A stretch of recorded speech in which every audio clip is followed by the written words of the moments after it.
ça c'est mon expérience à moi, la plupart des personnes qui viennent dans les suites du vaccin à mon cabinet présentent des fatigues très importantes.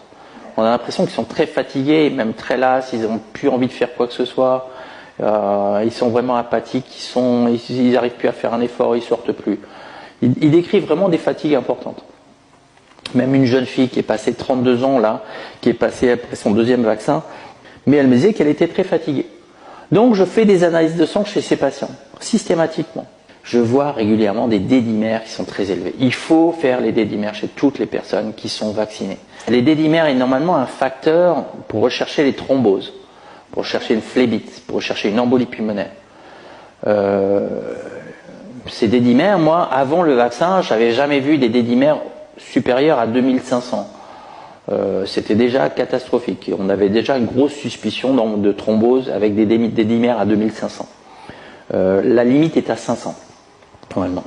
Et à 2500, on est à 5 fois plus élevé, donc on avait régulièrement. La jeune fille que j'ai vue là, il y a 3 semaines, de 32 ans, elle était avec 5000 de D-dimères. Oh là là. Et avec une CRP à 50. La CRP, c'est aussi 10 fois plus élevé. Donc les D-dimères 10 fois plus élevés, les CRP 10 fois plus élevés. Elle a un tableau d'embolie pulmonaire associé à une pneumonie. Et pourtant, elle était bien. Elle était juste fatiguée. Elle venait de faire le deuxième vaccin. Alors là, le laboratoire me téléphone directement. Docteur Ox, votre patient il va pas bien, c'est catastrophique là, c'est une urgence. Maintenant, les médecins du laboratoire disent non, c'est sûr, on sait que c'est le vaccin qui donne ça. On n'a jamais vu ça avant. Pourquoi personne n'en parle?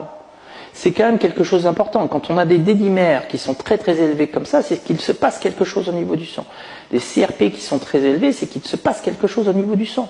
On ne sait pas ce qui se passe. C'est comme un tableau de rhumatisme inflammatoire aigu avec une agression au niveau de l'endothélium vasculaire. Qu'est-ce qui se passe? Il n'y a pas tellement de conséquences là déjà à ce moment-là. En ce moment, on voit juste les personnes qui sont fatiguées. Mais qu'est-ce que ça va donner à l'avenir?